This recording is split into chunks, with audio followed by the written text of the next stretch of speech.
அனைவருக்கும் வணக்கம். இன்றைய தினமணி செய்தித்தாள்ல என்ன செய்திகள் இருக்கு அப்படின்னு சொல்லி பார்ப்போம். முதல்ல பார்த்தீங்கன்னா, தமிழ்ல தமிழக சிறைகளில் இனி ஆணிகளுக்கு இடமில்லை அப்படின்னு சொல்லி குடுத்துருக்காங்க. ஓகேங்களா? ஸோ எதுக்காக சிறைகள்ல எதுக்கு ஆணி வச்சிருக்காங்க அப்படின்னு சொல்லி பார்த்தோம்னா, பிரிசனர்ஸ்லாம் இருப்பாங்க. பிரிசனர்ஸ்லாம் அவங்க ட்ரெஸ் எல்லாம் துவைச்சு காய போட்டுக்கிறதுக்காக நெறைய எல்லா பிரிசன்ஸ்லயுமே பார்த்தீங்கன்னா, இந்த ஆணி அப்படிங்கிறது இருந்துச்சு முன்னாடி. ஆனா ஒரு சில பிரிசனர்ஸ்லாம் என்ன பண்றாங்க அப்படின்னா, அவங்களுக்கு ரொம்ப மன அழுத்தம், அந்த தனிமை, அந்த குற்ற உணர்ச்சி இத மாரியான காரணங்கள்னால அவங்க தற்கொலைக்கு முயற்சிக்க ஆரம்பிக்கிறாங்க. அந்த ஆணிகள பயன்படுத்தி தற்கொலை பண்ணிக்கிறதுக்கான வாய்ப்புகள் அதிகமாக இருக்கு அப்படிங்கிறத சிறைத்துறையைச் சேர்ந்த முக்கிய காவலர்கள் அத கண்டுபிடிச்சிருக்காங்க. அத தாண்டி பார்த்தீங்கன்னா, தமிழக சிறைகள்ல தற்கொலைகள் அதிகமாக இருக்கு அப்படிங்கிறது ஒரு எல்லாருக்குமே தெரிஞ்ச ஒரு விஷயம் தான். ஓகேங்களா?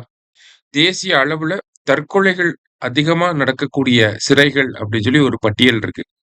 அந்த பட்டியல்ல முதல் 8 இடங்கள்ல இருக்கக்கூடிய சிறைகள் பார்த்தீங்கன்னா, தமிழகத்துல இருக்கக்கூடிய சிறைகள் தான். சரிங்களா? தமிழகத்த பொறுத்தவரைக்கும் பார்த்தீங்கன்னா, பொதுவா ஜெனரலா தெரிஞ்சுக்கோங்க. 9 மத்திய சிறைகள் இருக்கும். சரியா? அதுல பார்த்தீங்கன்னா, முதல் 8 இடங்கள்ல தமிழ்நாட்டுல இருக்கக்கூடிய சிறைகள்ல தான் அதிகமா என்ன நடக்குது? தற்கொலைகள் நடக்குது அப்படிங்கிறத சொல்லியிருக்காங்க. ஸோ, அத பத்தி ஒரு சில விசாரணைகள பண்ண நம்ப ஏடிஜிபி என்ன ஒரு உத்தரவு போட்டிருக்கிறாரு அப்படின்னு பார்த்தீங்கன்னா, தமிழக சிறைகள்ல இனிமேல் ஆணியே இருக்கக்கூடாது. எல்லா ஆணியையும் ரிமூவ் பண்ணுங்க அப்படின்னு சொல்லியிருக்காங்க. சிறைத்துறை காவலர்களும் என்ன பண்ண ஆரம்பிச்சிருக்காங்க இப்ப, ஒவ்வொரு ஆணியா எடுக்க ஆரம்பிச்சுட்டாங்க. ஆணியே இருக்க வேணாம் அப்படிங்கிற மாதிரி. சரிங்களா? அண்ட் புதுசாவும் ஆணி அடிக்கக்கூடாது அப்படிங்கிறதையும் சொல்லியிருக்கிறாங்க. ஆனா இது சொல்யூஷனா அப்படின்னு சொல்லி பார்த்தா கிடையாது. பிரிசனர்ஸ் ஆ அவங்களுடைய மனவிரக்தி, குற்ற உணர்ச்சி, அந்த ஒரு மென்டலி அவங்க ரொம்ப அஃபெக்டடா இருப்பாங்க. அப்போ என்ன பண்ணலாம் அப்படின்னு சொல்லி பார்த்தீங்கன்னா, அவங்களுக்கு பரோல் அடிக்கடி வழங்கலாம். ஓகேங்களா? பரோல்ல ஒரு 10 நாளோ, 20 நாளோ பரோல் வழங்கி குடும்பத்தாரோட போய் இருந்துட்டு வர சொல்லலாம். மென்டல் ஹெல்த் நல்லாருக்கும். அடுத்தது மாதம் ஒரு முறையாவது குடும்பத்தார் எல்லாருமே அந்த கைதிய பார்க்குற மாரியான நடைமுறைகளை ஏற்படுத்தலாம். குடும்பத்தினரோ, நண்பர்களோ யாராவது பார்க்கணும். அடுத்ததா பார்த்தீங்கன்னா, சிறையில அவங்க அவங்கள என்கேஜ்டா வச்சுக்கணும். உதாரணத்துக்கு ஒரு சில பேர் படிப்பாங்க. கல்விய குடுக்கலாம். இல்ல கைத்தொழில்கள ஏதாவது சொல்லிக் குடுக்கலாம்.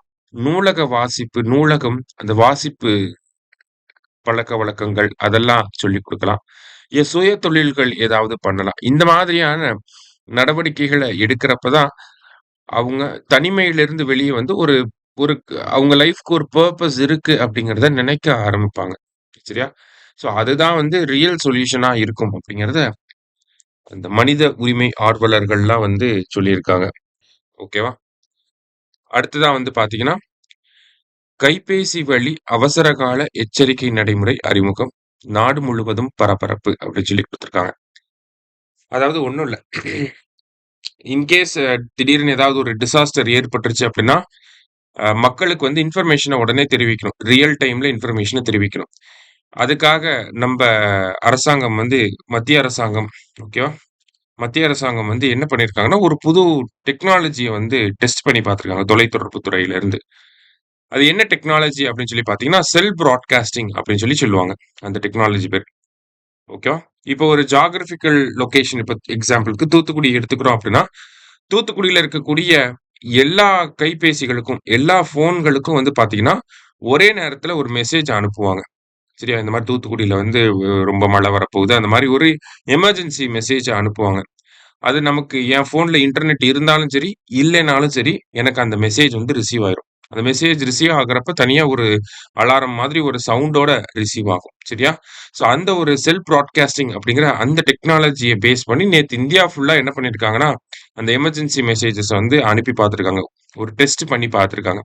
ஸோ அதுதான் இங்க நாடு முழுவதும் பரபரப்பு அப்படிங்கிறத குடுத்துருக்காங்க. ஓகேவா? என்ன தெரிஞ்சுக்கணும்னா, இதுல என்ன டெக்னாலஜிய பயன்படுத்துறாங்க அப்படிங்கிறத தெரிஞ்சுக்கோங்க. செல்ஃப் பிராட்காஸ்டிங் அப்படிங்கிற டெக்னாலஜி. ஸோ இன்னைக்கு முக்கியமான செய்திகள பார்த்துருக்கோம். நன்றி.